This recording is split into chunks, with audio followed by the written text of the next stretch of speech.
Big Brother, mainstream media, government cover-ups. You want answers? Well, so does he. He's Alex Jones on the GCN Radio Network. And now, live from Austin, Texas, Alex Jones. So this twit on one of Canada's biggest stations, 770 AM, The World Tonight with Rob Breckenridge, syndicated transmission. He basically copied a bunch of Pentagon disinfo that's on the, quote, debunking sites and out of the Pentagon-run Hearst Publishing, Popular Mechanics, all lies.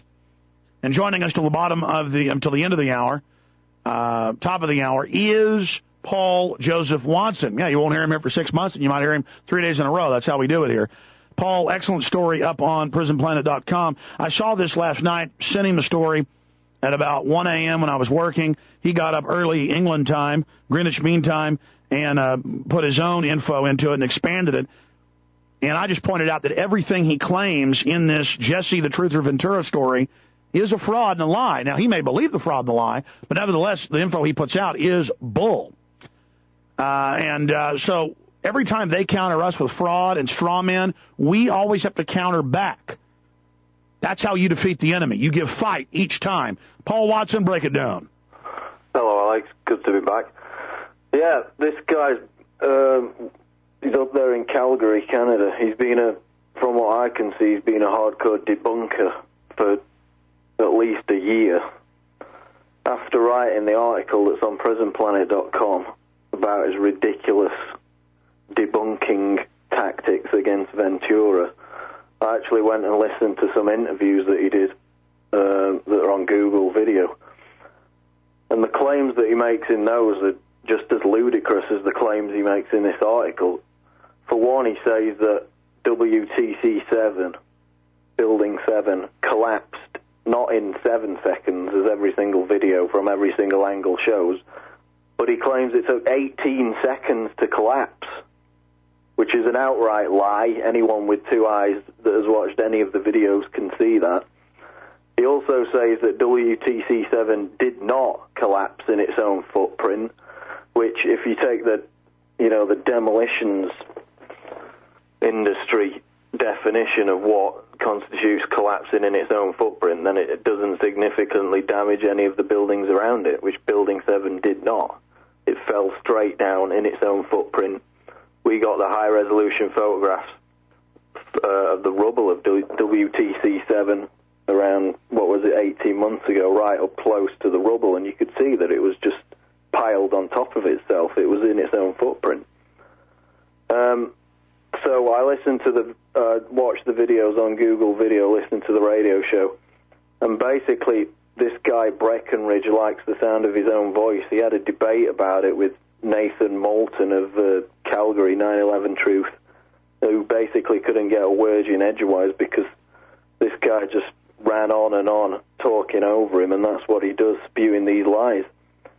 So if you read the article that I put up there today, Breckenridge is basically making the point that the collapse of Building 7 was not suspicious because other buildings around the Twin Towers were destroyed when the Twin Towers collapsed, which, for a start, yeah, they were destroyed, they were scooped out, but not one completely collapsed, and certainly none of them collapsed until weeks after when they were deliberately demolished. The foundations were still standing. But the most bizarre example he points to is St. Nicholas Church, which if you look at the picture that I posted of it on prisonplanet.com, is basically a 4-story church building. It's not much bigger than a lot of people's houses. But by the way, it's one of those old-fashioned churches in New York. It only looks like, with all 4 floors, that it might be 5,000 square feet. It's tiny one rooms on top of each other. You've got a tiny 60-person sanctuary in the bottom. Then you've got where the church mission is, and then you've got 2 floors for the pastors to live in. It's a classic mission church. It's an old antique. That's why they didn't destroy it. I mean, it literally, in fact, I looked it up online. It's the size of a small house. It's tiny. And it's right in the shadow of the South Tower, giant 1,300 feet tower is right next to it. You could literally throw a stone and hit the South Tower if you were standing there. But he says obviously this building was destroyed on 9/11 because it's basically an ant compared to a giant woolly mammoth in comparison to the South Tower of the World Trade Center. Of course it was destroyed. But WTC-7 was a 47-story skyscraper that would be the biggest building in most major cities. And by the way, the church is an old stucco brick building about 150 years old. So you've got a little bitty brick building, but he doesn't show photos. He says the huge church was destroyed. No, he's careful not to show any photos of it because it looks absolutely ridiculous in comparison to a 576 feet tall skyscraper, which was, nearly 400 feet away from the North Tower, which was the nearest tower. It's the biggest tower. building in 33 states. Exactly. So that's his big example of how these other buildings were destroyed. So why is it inconceivable to say that WTC-7 was destroyed? The other ones he cites are WTC-3, which is otherwise known as the Marriott Hotel. Now, the picture that he links to is from a different angle. The one I've got, which is after both towers have collapsed. And bear in mind that this is WTC-3, and you'll see on the map that's posted there, it's sandwiched right in between the towers. I mean, obviously it's going to get... Both towers fell on it, and none of the main superstructure collapsed. Only some of the roof where the whole building fell on it. Yeah, it's got a big slice. It's basically sliced in half, but it's still not... The foundations have not collapsed, and certainly not at free fall speed in 7 seconds, not 18, like Building 7 did. So and it's a smaller building that had fires that burned for 6 weeks. It's less than half the height of Building 7 as well. And it was right in between the Twin Towers. It took the full brunt of both collapses. Yet it did not implode into its own footprint within 7 seconds. So that's his second big example. And he then cites some reports, peer-reviewed papers that supposedly back up his claims, one of which is the NIST report, which, as we know, did not properly address the collapse of WTC-7 at all. And in fact, NIST themselves admit that debris from the Twin Towers did not cause the collapse of Building 7. That's right. It was barely in the debris field. A few small pieces of debris knocked out some windows. Dust field hit it.